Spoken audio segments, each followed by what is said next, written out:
Hello, I'm David Chaston with 90 at 9, brought to you by interest.co.nz. This week, get everything you need to know in 90 seconds at 9 o'clock with news of new lockdown restrictions in New Zealand, with level 3 imposed on the Auckland region.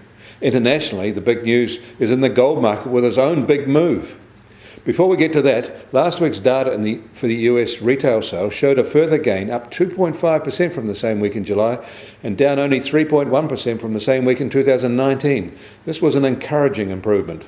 Also encouraging were July housing starts data from Canada, which came in much better than expected and better than June. But the overall numbers mask weakness in Western provinces. But there are warning signals as well. Small business closures in the US seem to be gathering pace, and there is no official data on that. Commercial landlords face a crisis of their own as a consequence. And a senior US Fed official is warning that the American economy might yet be swallowed into a sinkhole.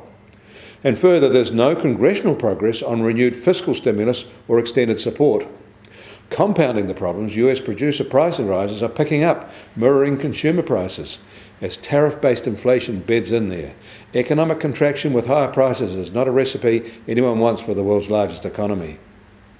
In China, July vehicle sales are up more than 16% compared with July 2019. And new lending in China is still growing at a fast pace, but not quite just as fast as in earlier months. US Treasury 10-year yield is sharply higher today, and now at 0.66%, an unusual 8 basis points rise. Most of this rise is at the long end of their rate curve. And the gold price has been dumped overnight, down $117 to now be at $1,915 an ounce. This is a 5.8% retreat in one day and a huge movement for the yellow metal. Today's move has unwound most of the gains over the past 2 weeks. And the silver price is in a sharp retreat too, down more than 13%. Oil prices are soft today by less than $1. They're now just under $42 a barrel in the US, and the international price is just under $45 a barrel. And the Kiwi dollar fell overnight on the local COVID-19 lockdown news, and after some earlier gains in offshore markets is back to 65.9 US cents, which was where it was at this time yesterday. Against the Australian dollar, we're soft at 92 Australian cents. Against the euro, we're down slightly to 56 euro cents. That means our trade-weighted index is now still at just on 69.2, aided in the background with rises against the British pound and the Japanese yen. And all eyes will be on the new lockdown consequences locally today.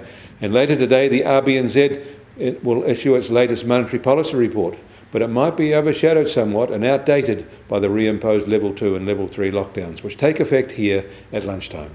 I'm David Chaston. That was 90 at 9, brought to you by interest.co.nz.